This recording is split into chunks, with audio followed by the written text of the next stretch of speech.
Fala, Enfers! Voltamos com o segundo episódio do podcast Fala, Enfers, com o intuito de te ajudar a se desenvolver profissionalmente. E hoje estamos aqui com uma profissional referência no assunto que vai ajudar você a ter mais confiança, a te ajudar a ter mais inteligência emocional, a lidar com as críticas, a se posicionar melhor como enfermeiro ou como profissional da área da saúde.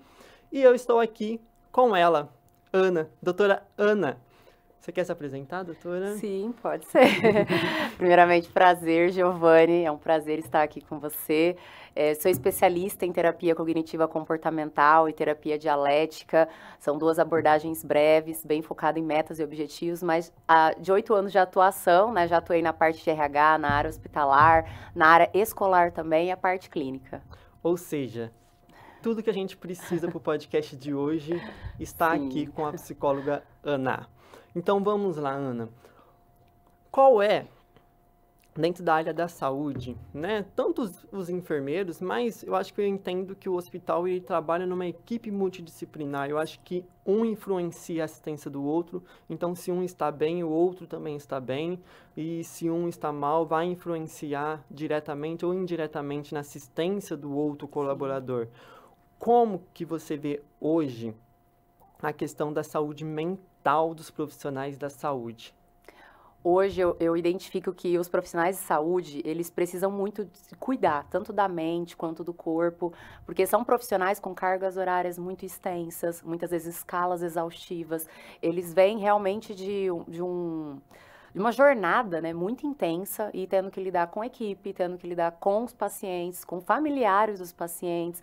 Então, tem toda essa dinâmica, essa didática, né, ali no meio desse envolvimento desse trabalho. Então, é um ambiente onde eles podem adoecer.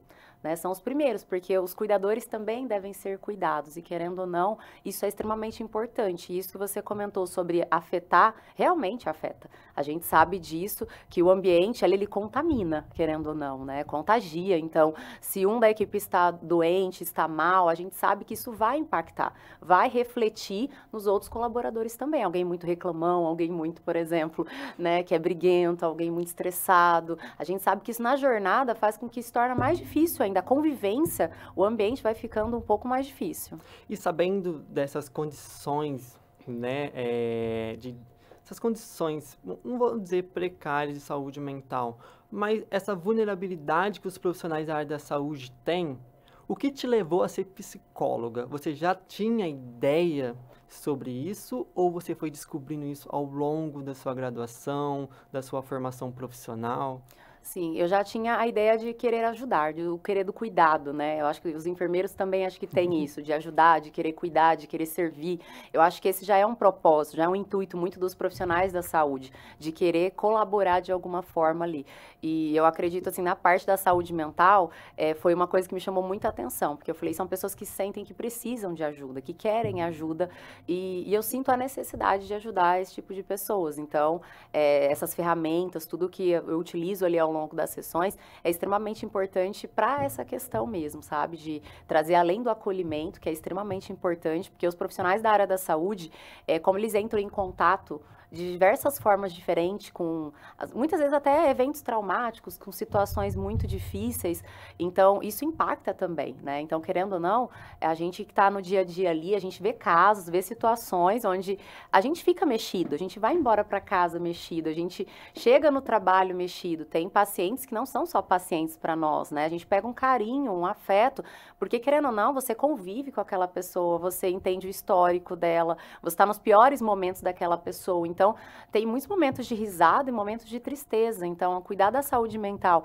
nessa questão da enfermagem, dos profissionais da saúde, é extremamente importante.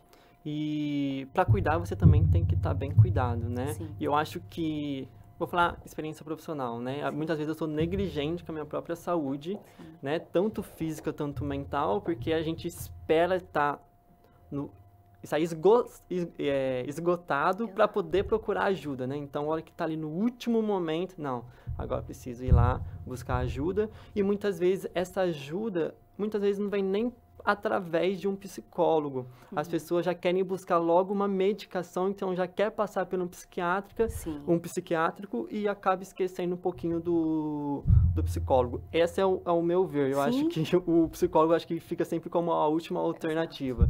Não sei se é porque a gente já está dentro do ambiente hospitalar, então a gente já tem acesso às medicações, lógico que tudo precisa ter receituário e tal, tudo.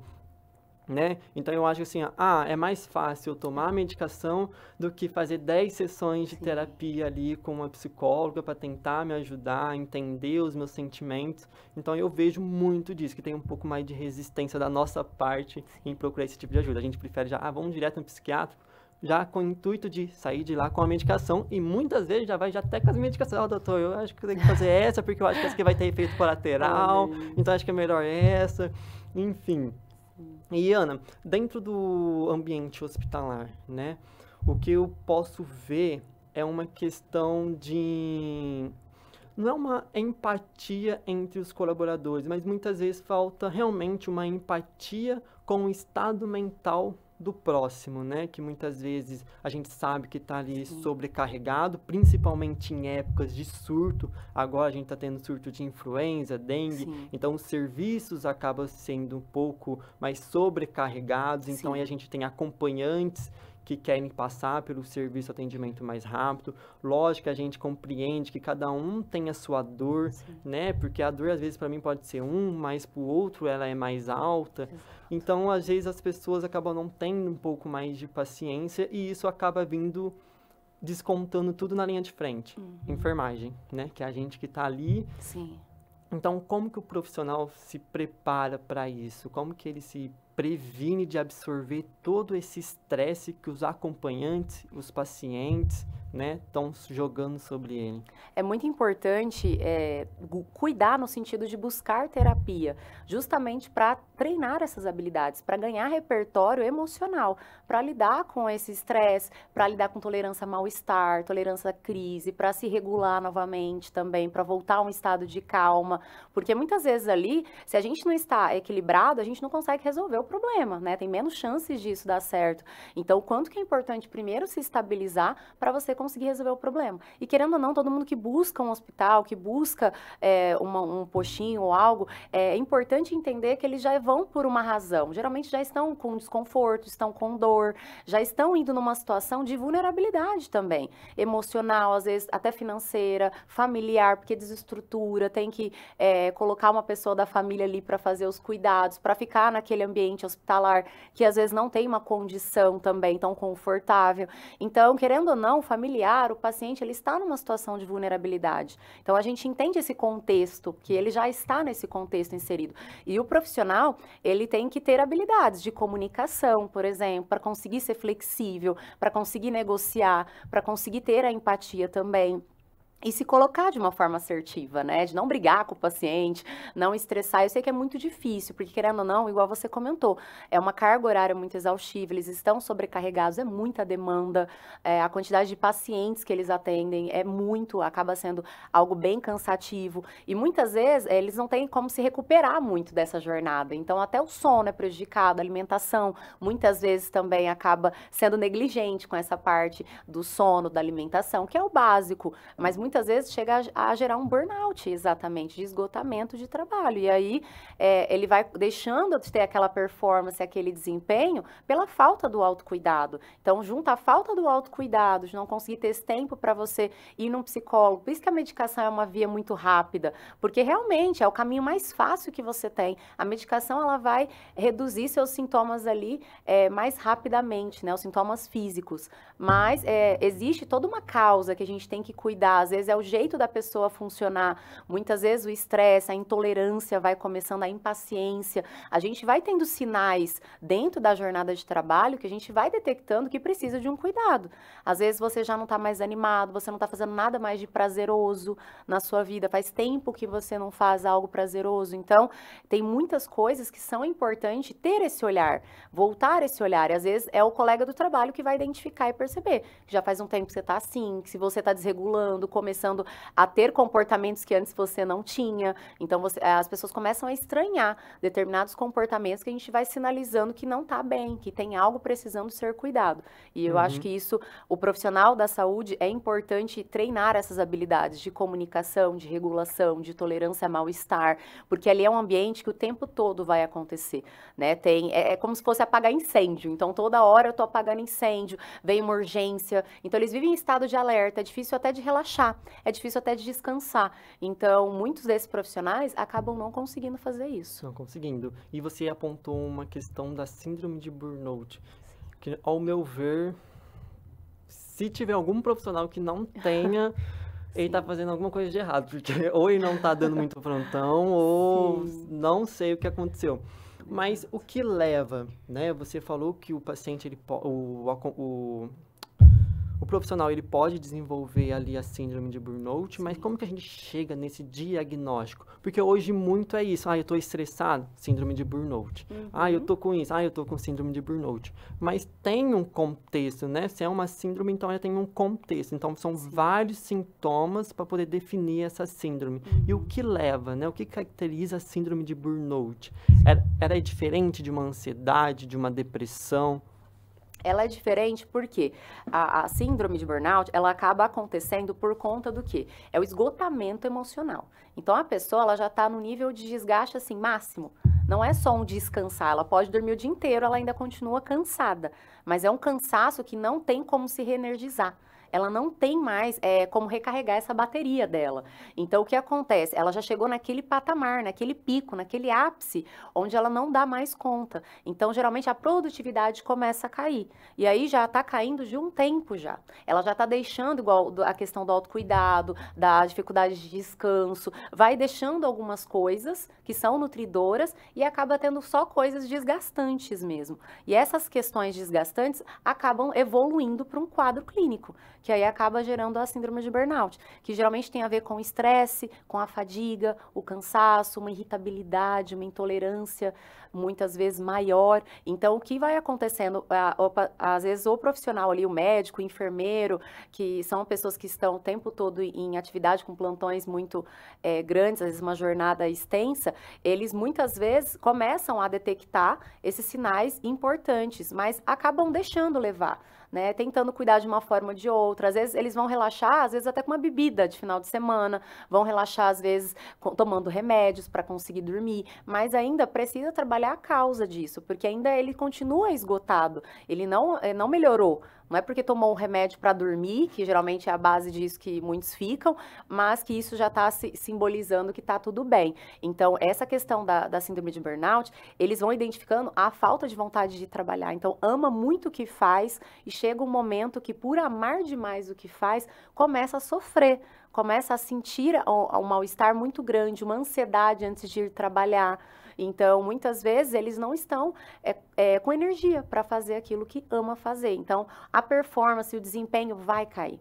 É algo que, assim, é comum a gente assistir. A performance, o desempenho cai, o humor também começa a rebaixar o humor, ou ter muitas instabilidades de humor, e são mais frequentes, recorrentes, e aí você vai falando, cara, olha o ponto que está chegando. Então, não é uma crise que vem uma hora ou outra, começa a ter esses picos de desregulação muito mais significativas. E aí as alterações todas que vão contabilizando e entendendo que essa pessoa, muitas vezes, se ela não busca ajuda antes, ela chega num patamar, num ponto que ela tem que ser tirada de cena, que aí ela tem que ser afastada do trabalho, ela tem que, aí sim, ela é obrigada a sair. Então, é melhor fazer esse cuidado enquanto você pode, gerenciar a tua rotina, gerenciar tempo, isso é importante, ajustar e fazer esses ajustes vai ser fundamental, mas se a pessoa não identifica isso no começo, ela vai identificar isso muitas vezes quando ela já está afastada de atestado, ou não está mais conseguindo trabalhar. Então, vai tirar a pessoa de cena, querendo ou não, porque o corpo simbolizou. Você falando, aí eu fiquei imaginando, acho que vou ter que marcar uma consulta com você. Acho que eu tô com... Enfim. Aí, só para finalizar este assunto, Sim. Como que o pessoal busca essa ajuda? A porta de entrada é pelo psicólogo ou é pelo psiquiátrico que vai dar, o psiquiátrico que vai dar esse diagnóstico, ou é um trabalho conjunto das duas especialidades? Sim, a síndrome, a gente detecta ela através de um quadro clínico. Então, é o olhar clínico do profissional para o paciente, né? Não tem um teste que avalia. São sinais que a gente vai perguntando, vai entrevistando e vai observando daquela pessoa e a gente detecta que tem ou não. Isso pode vir tanto por parte do psiquiatra quanto do psicólogo. É a pessoa que vai estar acompanhando. Então, depende qual foi a ajuda que ele buscou primeiro. Geralmente, o psicólogo obtém mais informações. Por quê? Porque alguém que está acompanhando semanalmente, vendo ali o quadro, né, se estendendo, vendo que o paciente está numa situação crítica, que ele não está conseguindo relaxar. Então, a gente vai identificando alguns pontos ali que são muito importantes, porque geralmente tem critérios e a gente tem que avaliar esses critérios, ver quanto tempo que isso está acontecendo, se é só uma semana, se isso está se estendendo a um mês, se isso já faz um tempo que a pessoa está percebendo que ela está caindo toda a produtividade dela, tudo. Então, tudo isso é importante detectar, mas pode vir tanto por parte do psiquiatra quanto do psicólogo, porque é o olhar clínico. Mas quando tem os dois, né, eu gosto muito de fazer os relatórios justamente para enviar para outro profissional, psiquiatra, que vai acompanhar, para verificar, para analisar também. Então, ter um outro olhar de um outro profissional, além do psicólogo, é importante, né, para ver se realmente faz sentido, se está compatível. Certo. E a enfermagem, ela é composta praticamente aí 70, 80% pelo sexo feminino, Sim. né? E muitas vezes as mães, então, tá nessa jornada de trabalho e depois tem a jornada dentro de casa. Sim. Também contribui ou o burnout, ele só se define a jornada de trabalho laboral dentro de uma empresa? Ou não, a pessoa que está em casa também pode desenvolver a síndrome? A síndrome de burnout, geralmente, ela se dá pela questão profissional. Geralmente, a tendência é essa. São jornadas maiores, muitas vezes, ele já tira o tempo de ficar em casa para trabalhar muito mais. Então, a gente detecta que tem mais a ver com a questão profissional, das demandas profissionais. Mas isso também pode acontecer uma sobrecarga de muitas funções, porque hoje a mulher, ela ocupa várias funções. Muitas vezes ela é filha, ela é mãe, ela é esposa, ela é dona de casa, ela tem ali 2 trabalhos às vezes, né, até 3, então tudo isso é importante a gente pensar, né, dependendo do estado que ela está, que ela se encontra, da vulnerabilidade, da quantidade de tarefas, de demandas, ela pode entrar num quadro de esgotamento, e o esgotamento pode ser por outros cuidados também, até de ser uma simples cuidadora, né, de cuidar de algum parente, de algum ente em casa, isso pode também gerar um quadro, então depende da tarefa, das funções que essa pessoa exerce. Certo. A gente abordou 2 temas aqui agora, a questão dessa demanda, né? Toda essa Sim. perspectiva que o paciente tem sobre o funcionário ali, a equipe de enfermagem, a equipe multi ali, tanto o desenvolvimento da síndrome, Sim. mas em relacionado ao relacionamento entre equipes, Sim. né? Como que a gente lida com isso? Isso pode ser prejudicial? Porque Sim. até então a gente entende que o meio que a gente está influencia Sim. tudo em nossa vida, né? E a gente passa mais tempo dentro da nossa jornada de trabalho do que em casa. Então, como que a gente lida com essas críticas? Como que a gente tenta promover um ambiente mais seguro para a gente trabalhar? O ambiente, ele tem que ser colaborativo. Eu já dei vários treinamentos, inclusive dentro de hospitais, onde o curso era de capacitação e tinha a ver com essas habilidades de comunicação, não só para paciente, familiar, mas principalmente entre equipe, para ter esse espaço colaborativo, para ter esse espaço de troca, porque muitas vezes um acaba criticando o outro, julgando, muitas vezes não tem aquele diálogo, não existe uma conversa, o que existe são julgamentos o tempo todo, de um que faz mais, outro faz menos, como se fosse uma competição, muita comparação, muitas vezes a performance, o ritmo de um estressa o ritmo do outro, muitas vezes um parece que por fazer mais, parece que quer se mostrar, quer aparecer, né, quer se achar uma pessoa de destaque, então tem muitas situações que ferem, né, dentro desse ambiente corporativo, desse ambiente hospitalar, então o quanto que é importante a gente saber lidar com isso, saber se comunicar da maneira assertiva, até para se colocar, até para poder realmente colocar uma crítica, porque tá tudo bem fazer críticas. Você pode fazer um pedido para a pessoa, explicar suas necessidades, não tem problema nenhum dizer como você está se sentindo diante daquela pessoa. É até adequado você manifestar, expressar suas emoções, seus sentimentos, é adequado fazer isso. Mas de que maneira? Então, como é um ambiente muito sob estresse, o que acontece é que geralmente essa conversa ela acaba sendo sendo agressiva, ela acaba sendo ou passividade, de aceitar muitas coisas, ver as coisas, não conseguir reagir, não conseguir falar, não conseguir dizer para a pessoa o que está incomodando. E como é um trabalho em equipe, querendo ou não, você vai permanecer com aquela pessoa, não tem como ela sumir da tua rotina, do teu dia a dia, você vai ter que aprender a lidar com as diferenças. Então, são lados opostos, muitas vezes é discordância, né? A gente olha coisas, vê coisas erradas, vê coisas, conduções que às vezes a gente não está de acordo, não concorda, mas muitas vezes a gente tem que lidar com as regras do local, do ambiente, que nem sempre está de acordo com as minhas regras ou tuas regras. Tem manejo de cada um, a maneira de fazer, de lidar. Então, a equipe, ela precisa entender que são inúmeras competências e habilidades dentro de um ser humano. Então, tem habilidade técnica, mas tem habilidades e competências que aí são outras, né? Que são voltadas para a parte emocional, habilidades sociais, que uns têm mais, outros têm menos. E que deveriam passar por treinamentos, né? As pessoas que têm isso pouco. Então, por isso que na terapia é um ambiente onde você aprende a expressar, você aprende a se comunicar, você cuida dessa parte também de conseguir se posicionar, de conseguir se impor, de conseguir dar limites, de também estabelecer isso para você permanecer saudável nesse ambiente. Porque senão você adoece. Por uma razão ou outra, você acaba adoecendo. Então, essa dinâmica da conversa, do diálogo é fundamental. Não só dentro dos hospitais, em qualquer ambiente de trabalho. A comunicação tem que existir, o feedback tem que existir. Essa parte do diálogo, ela é muito necessária, de pedir ajuda, de saber pedir uma ajuda, de quando as coisas estão difíceis para mim. Então, acho que isso é fundamental em qualquer trabalho. E quando a gente tem esse ambiente, a produtividade, ela melhora muito. Ninguém se sobrecarrega, né? O ambiente se torna outro quando a gente tem. Por isso que muitas vezes eles gostam de trabalhar em dupla, né? Em equipe, né? Turnos se dão muito bem, mas muitas vezes entre turnos aí não se dão muito bem, né? Geralmente um deixa, já tô saindo mesmo, vou deixar para o próximo que tá entrando, ele que se vira, deixa a bagunça, o outro vai lá e arruma. Então, eu acho que falta um pouco essa ideia de que é uma engrenagem isso, e que a gente tem que cada um fazer a sua parte, e que todo mundo tá no mesmo time, todo mundo é da mesma equipe, entendeu? Porque parece que são times diferentes, de pessoas diferentes, com preferências, né? Muitas vezes até com os favoritos, os preferidos, isso acaba gerando nesse ambiente, de uma forma ou de outra acaba gerando. E na verdade todo mundo faz parte do mesmo time. Então, querendo ou não, o goleiro ele não tem uma função mais importante, por exemplo, do que um atacante, do que um zagueiro, eles estão no mesmo time. Então, o papel do goleiro não é maior só porque ele está no gol.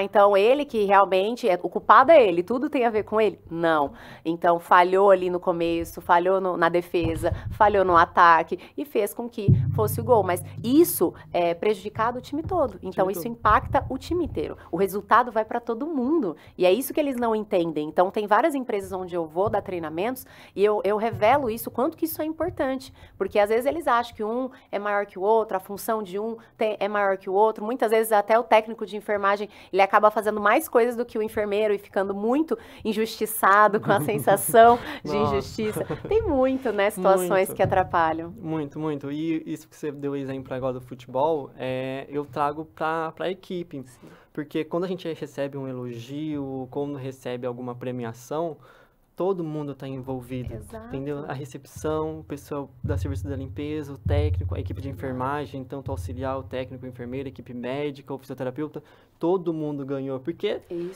tipo, se tem uma falha de identificação do paciente, porque a recepção colocou errado, eu posso fazer o melhor serviço possível, mas a falha está ali.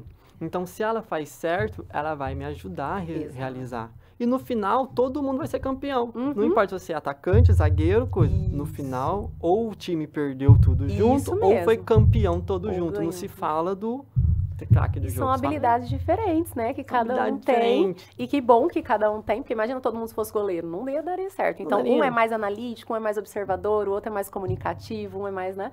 E isso é o que faz com que o time seja algo importante. E eu acho que as pessoas têm que entender mais sobre isso. Para poder, tipo assim, eu não sei fazer isso, e muitas vezes acaba fazendo sem fazer por uma questão de ego, porque eu não vou chamar o enfermeiro tal, porque eu sei que ele é bom nisso, mas eu que vou fazer. Então, isso acaba criando um atrito, né? E você colocou uma pontuação na questão de melhoria na comunicação, né? Muitas vezes, né, nos hospitais que a gente ouve, muitas vezes, por exemplo, vou falar do equipe de enfermagem agora, o técnico. Muitas vezes, o técnico, dentro da equipe de enfermagem, a gente tem uma hierarquia, né? A gente tem o técnico, o enfermeiro que é responsável ali pela equipe, a gente tem o líder, o coordenador, o diretor. Como que a gente consegue passar, né, para essa cadeia segurança para chegar até mim e relatar isso? Porque muitas vezes, né, o técnico acha assim, eu sou técnico de enfermagem, o meu coordenador não vai me dar atenção, ou o enfermeiro não vai me dar atenção só porque eu sou técnico, né? Ou eu sou enfermeiro, o meu coordenador também não vai me dar atenção. Então, tipo assim, como que a gente se sente, como a gente pode desenvolver essa segurança de chegar até os nossos gestores e relatar tudo o que está acontecendo? Porque eu acho que tem muito preconceito com a doença mental. Sim. Né? Eu acho que é uma doença que está no século XXI, mas que tem ainda preconceitos relacionados a isso. Sim. Então, acho que as pessoas se sintam ainda um pouco desconfortável em chegar e falar. Muitas vezes prefere falar com a dupla, né? Eu não estou muito bem. Aí a dupla fala assim, não, então vamos fazer o seguinte, eu acabo pegando mais paciente que você, né? Para você dar uma descansada. Mas não fala, às vezes, para quem conseguiria resolver o problema ali, para fazer o acolhimento. Então, como que os gestores devem se comportar em relação a isso? Que estratégia podemos utilizar para poder trazer a equipe para perto da gente? Sim, eu acredito que essas pesquisas, fazer, às vezes, formulários, de tempo em tempo, ter essas capacitações e treinamentos, se organizar para chamar o time, né, para chamar as equipes e ir fazendo essa troca, identificando também quais são as pessoas que ele está sentindo. Então, assim, muitas vezes o coordenador ou às vezes o supervisor, ele não está nesse ambiente o tempo todo e muitas vezes ele não pega essas pequenas coisas, por isso que fica muito pro parceiro. Às vezes tem um grupo onde a gente vai lá e desabafa, fala tudo que a gente está sentindo, mas são pares ali. E acaba sendo uma areia movediça, porque querendo ou não, todo mundo vai se afundando. Então, assim, imagina todo dia levar reclamação, levar queixa, levar que você está insatisfeito, que você não está feliz. Então, isso é ruim também para os pares, né? Eu sei que a gente tem que ter alguém, e que bom que a gente tem alguém se a gente pode confiar e pode ir lá e se abrir, mas o quanto que é importante comunicar e sinalizar isso também para a pessoa que está acima de você. Por isso que eu até muitas vezes já falo sobre relatórios, encaminhar os relatórios para quem você, né, compete ali. Por quê? Para a pessoa estar ciente, para a pessoa entender e compreender o seu momento atual. E muitas vezes é possível fazer algum ajuste. Então, essa pessoa, ela pode te ajudar não só com o acolhimento, ela pode te ajudar de realmente te colocar no setor ali, deixar com que você faça tais coisas, pode, às vezes, te adiantar suas férias, pode, às vezes, fazer algum benefício em prol de você, do seu momento atual. Então, muitas vezes, aquela iniciativa tem que ser mesmo nossa, para o nosso chefe, para o nosso supervisor ou coordenador. Nós temos que ter essa iniciativa e não esperar a situação ficar mais caótica para buscar essa informação. Então, muitas vezes, o líder, ele vai ser o último a saber das condições. Chega para ele muito por último, de tudo que já aconteceu. Às vezes, a situação já aconteceu toda e depois ele vai ficar ciente, bem depois no final. Então, o quanto que é importante a gente, sim, falar com os pares, mas deixar ciente toda a equipe, inclusive aqueles que estão acima de você. É importante, eu acho que é uma trava que a gente tem da nossa imagem, né? Como que ele vai pensar de mim, né? Sendo um profissional da área que estou mal, que inclusive estou com problemas emocionais. Então, parece que é uma coisa que a gente não é blindado. Parece que por ser profissionais de saúde, a gente não pode adoecer, a gente não pode ficar mal. Então, é muito difícil. Eu, às vezes, até falo em palestras, eu como psicóloga, já tive depressão, já tive ansiedade, já tive crise de pânico, já tive pensamentos de suicídio. Então, tudo isso é importante. A gente não é imune disso por ser da área. A gente está muito suscetível também, por esse contexto, em algum momento da nossa vida, isso acontecer, seja por uma crise financeira, por um luto, por uma pandemia. A gente tem uma série de cenários que podem, sim, impactar na nossa vida. Às vezes é um término de relacionamento, às vezes problemas familiares, que pode gerar impacto no nosso emocional, na nossa saúde mental. Então,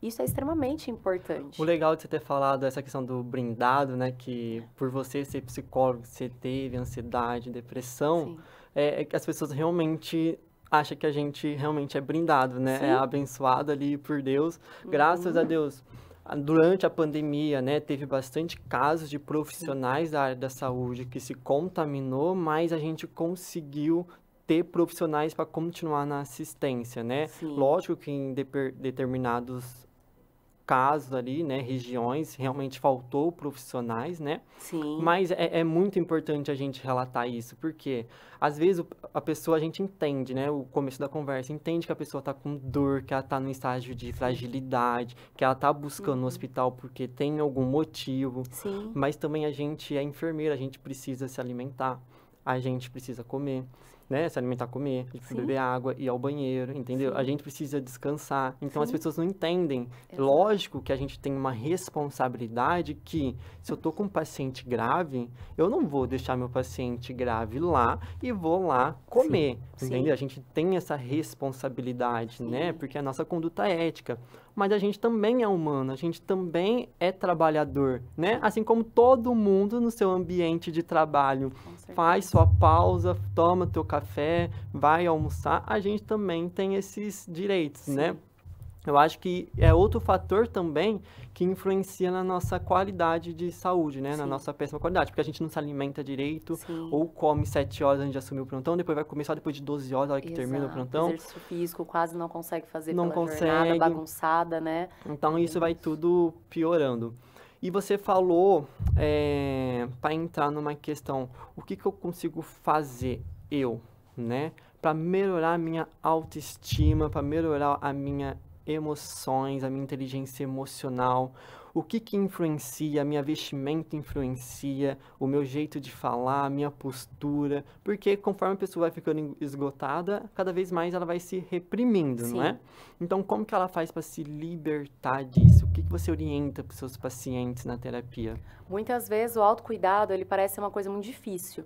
Né? Parece que é uma coisa bem elaborada, e não é. Um banho demorado, ele pode ser considerado um autocuidado. Tem eventos simples, situações pequenas que você pode fazer. Comer uma comida tranquilo também já é algo de autocuidado. E parece ser bobeira, mas, por exemplo, eles engolem ali, às vezes até no meio do plantão, é uma banana, tem que ser um alimento rápido para voltar ativa. Então, o simples tomar um banho demorado, o simples comer mais tranquilo, tirar um tempo de sono e acordar naturalmente, assim, deixar com que isso é extremamente importante, porque querendo ou não, essas pequenas coisas fazem faltas e fazem muita diferença.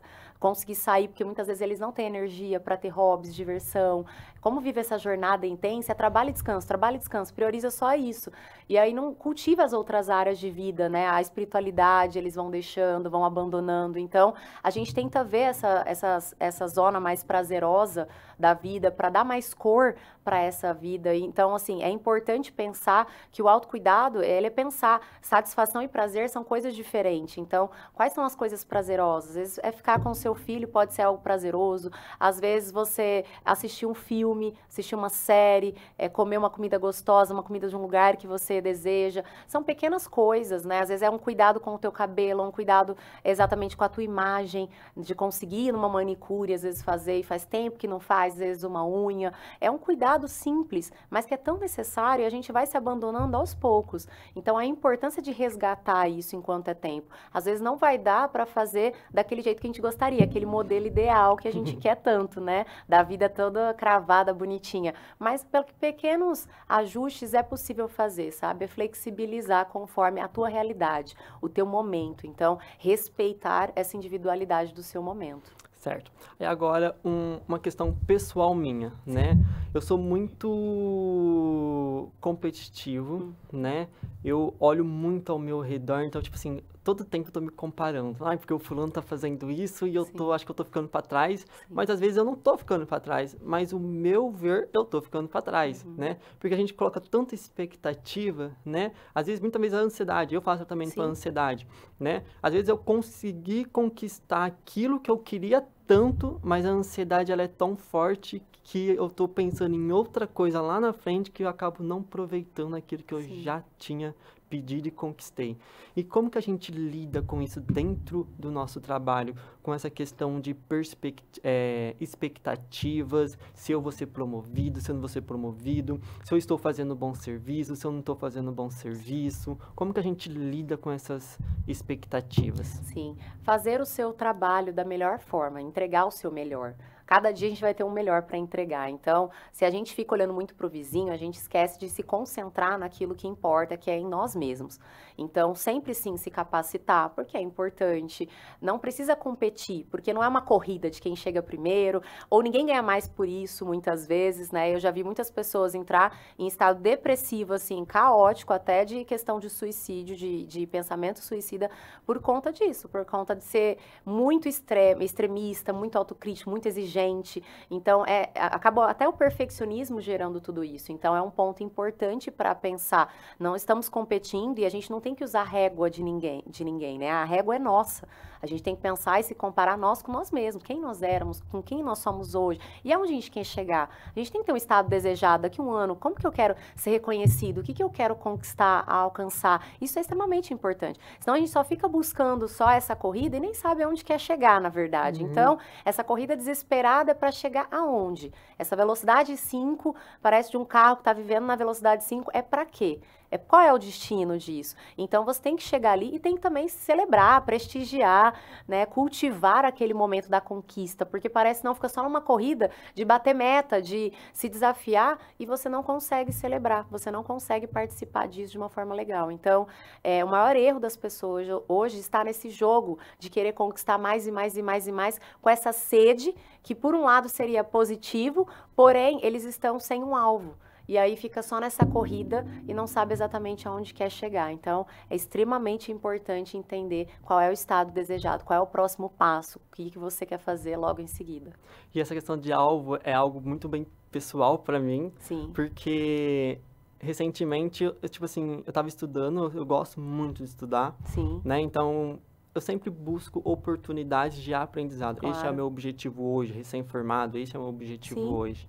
É aprender, né? Então, eu saio fazendo um monte de prova, né?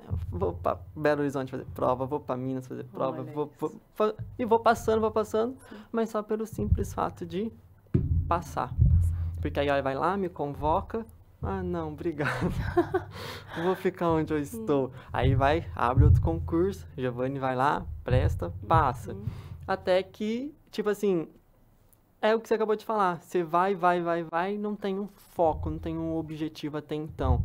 Ou eu tenho sim um objetivo, mas com essa questão de comparação, eu falei assim, não, vou deixar esse objetivo um pouquinho de lado, porque o fulano de tal conseguiu fazer isso. Então eu vou fazer para mostrar que eu também consigo fazer. E acabo deixando meus objetivos, que é muito olhar para o lado. Sim, né? E Essa focar. questão de... Então, essa questão de foco, para mim, é muito difícil. É importante. Estou trabalhando muito agora nessa questão. Porque focar também é resistir a algumas coisas. Né? A gente pensa que é só mirar numa coisa, mas eu tenho que dizer não para uma série de coisas para conseguir permanecer no meu foco, que é aqui, entende? Então, às vezes a gente está aqui, mas eu quero aqui também. Eu estou aqui, mas eu quero aqui. E essa energia, ela acaba se dissipando em muitas metas, em vários projetos. E aí eu não consigo me entregar 100%, estar inteiro ali num projeto. Então, o foco ele é importante e a gente tem que resistir vários estímulos. É um desafio isso. Tem até um livro do essencialismo que fala muito sobre isso. Fala exatamente de conseguir manter o foco. A gente tem que resistir várias outras coisas que nos atrapalham, que nos prejudicam, de alcançar aquilo talvez mais rápido. Mais rápido. E uma coisa que acontece muito, que eu observo, né, dentro da enfermagem, relatos das redes sociais, que a gente vê bastante, é a questão da crítica, né? Que é aquela pessoa que se esforça para fazer o máximo, né? Porque para mim o mínimo é o aceitável, né? Eu acho que você entra para trabalhar para fazer o mínimo. Depois disso você tem que fazer além das suas obrigações. Eu acho que é isso que se construi um bom profissional, se eu não estiver errado. Então você acaba, tipo, por estudar, você acaba desenvolvendo novos conhecimentos, as redes sociais te tornam a conhecer referências maiores que você acaba não tendo a oportunidade de conhecer, às vezes, no seu local de trabalho. Então, a sua régua sobe bastante, porque você teve o convívio com essas pessoas. Os livros que você lê também, né, são diferentes. Então, às vezes, você está numa rodinha que tem várias pessoas ali que, se você falar o que você tá lendo, elas vão rir de você, porque elas não entendem o que você está falando. Então, muitas vezes, você acaba agindo como o bobo da corte, né? Fazendo as piadinhas, só para poder se entrosar. Porque se realmente você for falar aquilo que você quer, você vai ser julgado, porque elas não vão compreender, né? Então, isso me fez cair bastante a minha autoconfiança relacionada a isso quando eu comecei a trabalhar esses 2 anos de formado, né? Porque eu vim da faculdade com pensamento, nossa, você é inteligente, você vai ter um futuro extraordinário, você vai ser uma promessa para a enfermagem, continua assim. Fui para pós, eram os mesmos comentários de enfermeiros que são hoje meus amigos, mas até então não me conheciam. Falava, nossa, Giovanni, você vai ser isso, vai ser aquilo. Eu falei assim, nossa, profissionais que já estão há 10, 20, 30 anos falando isso de mim. Lógico que isso, às vezes, é um pouco prejudicial, porque sobe um pouco as expectativas lá em cima e depois a ansiedade para você atingir aquelas expectativas são muito grandes. Mas aí você chega num ambiente de trabalho, que aí você chega com essas inovações, tecnologias, você é criticado por trazer essas inovações, essas tecnologias.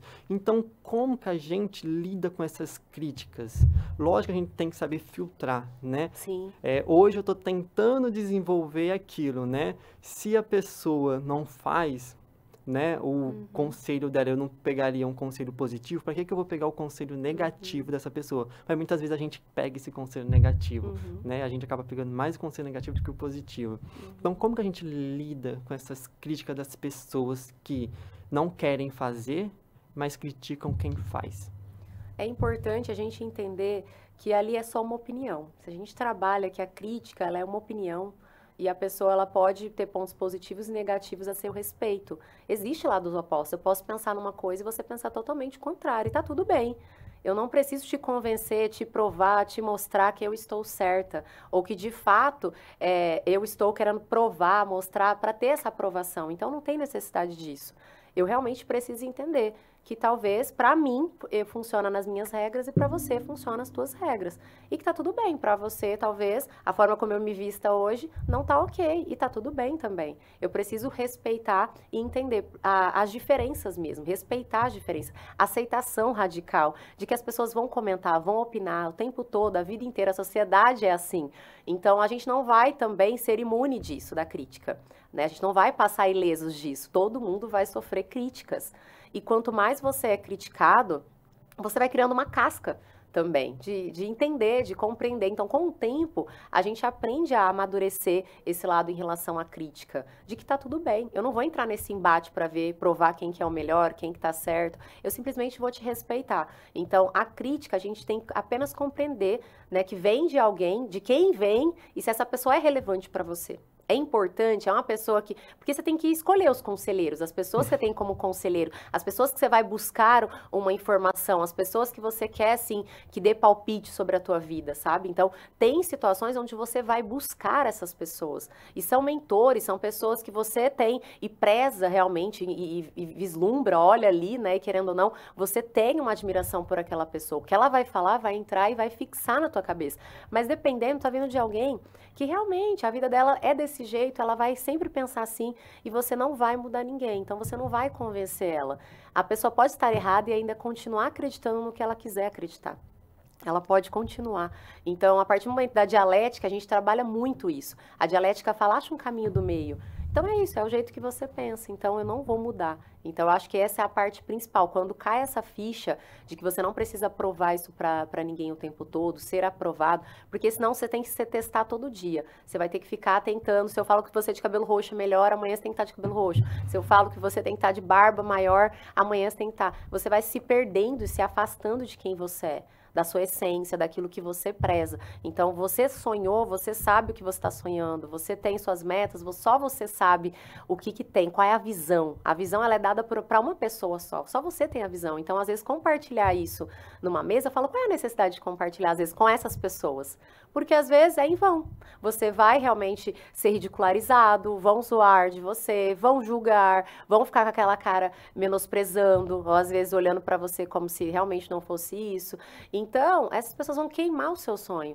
Então, para quem que eu estou compartilhando? Para quem que eu vou dividir, partilhar esses sonhos, projetos, metas? Então, não é para todo mundo. Eu vou selecionar as pessoas, eu vou recrutar quem vão ser as pessoas que vão participar do meu sonho. Algumas vão só assistir, vão só ver, mas não vão participar, não vão presenciar, não vão lidar com isso, entende? E aí isso vai fazendo com que você se desapegue da crítica, porque vai vir.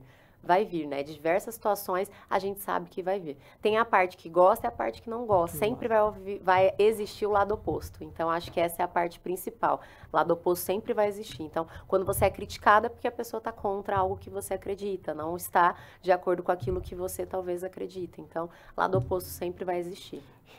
Sobre isso. E a gente vai entrar aqui nos finalzinho. Sim. Eu acho interessante a gente abordar. Você também trabalha com desenvolvimento de carreira, trabalhou também na parte de RH.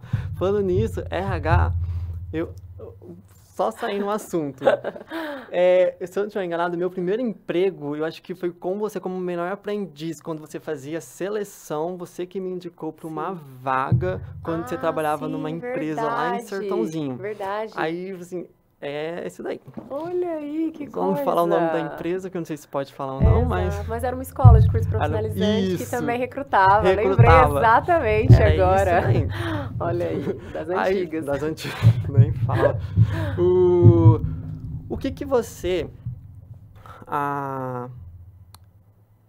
daria de dica pro pessoal, vamos falar do recém-formado agora, para iniciar, como ele deve se preparar, né? Porque o que a gente vê hoje são muitos adolescentes aí de 16 anos que estão iniciando sua jornada de trabalho, mas muitas vezes vai com o pai fazer a entrevista, a vestimenta não combina. Então, um profissional de nível superior, eu vou falar agora do enfermeiro, né, de nível superior que tem uma exigência maior, como que ele deve se portar na sua entrevista de emprego?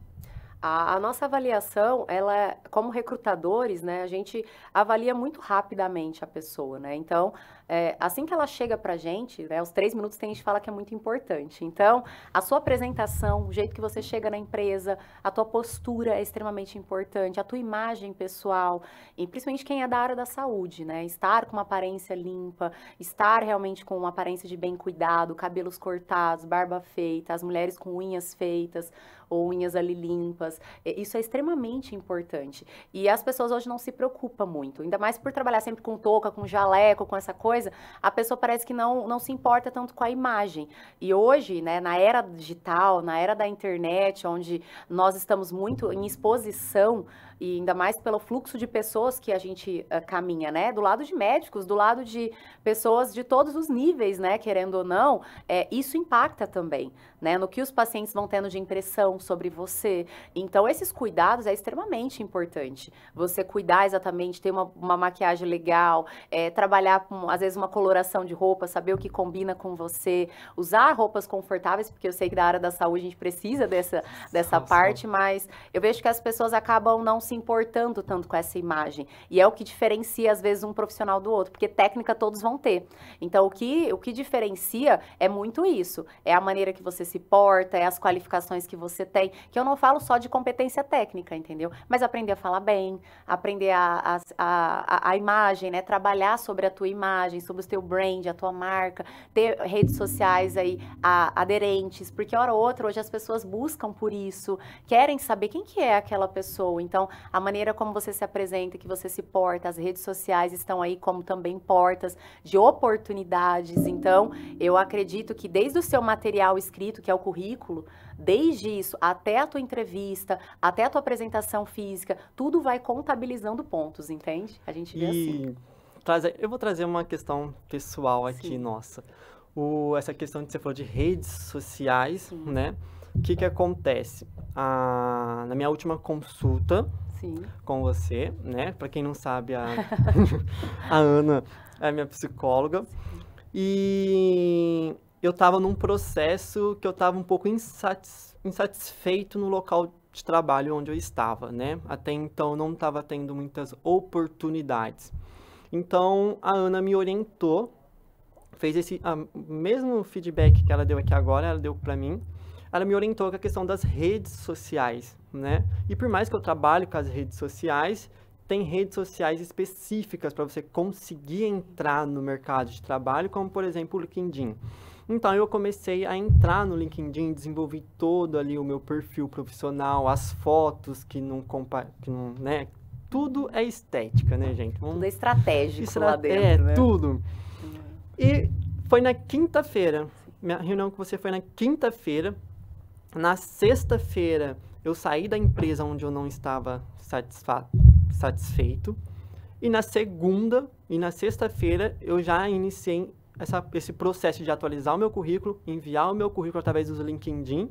E na segunda-feira, me chamou para fazer uma entrevista na empresa onde eu estou hoje, né? Então, tipo assim, tudo é estratégia, né, gente? Então, você tem que saber como se comunicar, como escrever, se apresentar. E essa questão que você falou dos 3 minutos é muito importante. Sim. Também, tanto no e-mail. No e-mail, muitas vezes, você só vai lá, segue e-mail anexado. Exato. Eu aprendi que, tipo assim, muitas vezes o recrutador não vai abrir o e-mail. Então, você escreve um corpo, resumo, as principais informações do seu currículo para dar aquele incentivo ao recrutador querer abrir a sua ficha, Sim. né? Então, não só mandar naquele e-mail genérico, igual as pessoas mandam, vai atrás de quem é o gestor, quem que é o gerente de RH, quem trabalha nessa empresa, liga, né, gente? O contato, existe telefone ainda, tá? Para quem não usa mais esse e-mail, os celulares, ele também faz essa função ainda, e o pior né? é que eu fiz isso mesmo. E eu entrei no LinkedIn, aí assim, eu queria trabalhar na empresa tal. Aí eu entrei no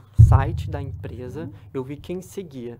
Exato. Aí, pelas fotos, eu falei assim, bom, é uma foto bonita, deve ocupar algum cargo legal. Foto bonita eu falo de vestimenta, postura, tá? A aparência. Vi lá, é o diretor. Aí eu vi a outra lá, o diretor segue a coordenadora do setor que eu queria trabalhar. Mandei mensagem no LinkedIn, resumido, eu vi, li o LinkedIn dela, o perfil dela. Sim, eu vi os cursos que ela tinha, assim, ó, isso aqui ela tem, eu tenho também, Pesquisou tudo, mandei para ela, meu nome é Giovanni, eu também tenho curso tal. Estudou a pessoa antes, olha isso. E mandei, tive resposta e vou fazer 1 ano lá na empresa. Olha isso. É isso sobre isso aí. Então, gente, tudo é estratégia. E, Ana, que dica, né, que conselho de toda essa conversa, né, que abrange aí saúde mental, qualidade de vida profissional, essa estratégia profissional de carreira. O que você diria para os Zenfers aí hoje? Sim, que além de enfermeiros, eles são seres humanos, que eu acho que é importante a gente sempre lembrar, porque parece uma coisa óbvia, mas que na verdade a gente sabe que hoje em dia esse é um cargo, é uma função. E que você pode exercer inúmeras outras funções além disso. Então, pensa sempre no seu CPF, pense em quem você é. Antes de ser enfermeiro, a gente é ser humano, a gente é uma pessoa. E a gente vai ter várias dificuldades, né? A gente tem vários pontos a melhorar e várias qualidades também, vários pontos fortes. Então, assim, quem não se conhece ainda, vá se conhecer. Vá se conhecer para potencializar os pontos fortes, para você conseguir elaborar um currículo legal, se apresentar, fazer uma entrevista onde você consegue expor aquilo que você tem de melhor, né? E faça sempre o seu melhor. Então, independente da área, eu acho que hoje eu já atuo há 8 anos, um dos pontos muito importantes é a gente olhar para onde a gente quer chegar. E sempre ser parecido com a tua nova versão, com quem que você quer ser do futuro, sabe? Chegar mais próximo, se aproximar de quem você quer ser no futuro. Então, não seja apenas um enfermeiro, seja o enfermeiro. Eu acho que isso é extremamente importante, ser uma pessoa única. E eu acho que isso é o nosso maior superpoder, né? Eu sempre falo, a gente tem um superpoder que é nosso, é ser único. Então, as pessoas podem conhecer 1000 enfermeiros, mas talvez a pessoa vai falar, cara, o enfermeiro Giovanni foi uma pessoa que me marcou, foi uma pessoa... Então, a gente tem essa chancela de poder marcar a vida de pessoas, né? E principalmente nessa fase de hospital, fase tão difícil que as pessoas sempre remetem, lembram, né, de quem foi a pessoa que cuidou, como que foi esse processo. Então, eu acho que é uma missão muito importante. Só que a gente precisa cuidar de quem nós somos também por dentro. Então, eu acho que esse CPF a gente precisa cuidar dele melhor, olhar para ele com mais carinho, antes da função de enfermeiros, né? Porque aí qualquer função que a gente for exercer, a gente vai exercer com excelência. Né? Eu acredito muito nisso e depende de como nós estamos e como nós somos. Então, eu acho que isso é essencial. Então, autoconhecimento, se conhecer é fundamental. Legal, é isso aí, gente. Ou seja, cuidar para cuidar bem. Cuidar bem.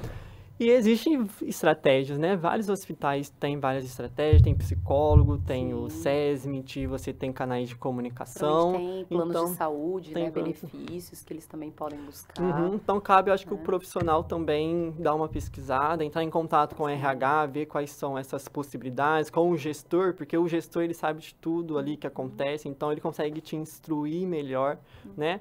Que eu acho que é algo que a gente precisa realmente se atentar, né? Cuidar da nossa saúde, porque influencia realmente. Porque se a gente está desatento, a gente está cansado, corre um risco de um evento adverso ali com o paciente, que é uma coisa que a gente não quer, né? Então, nossa saúde mental é muito importante, tá bom, pessoal?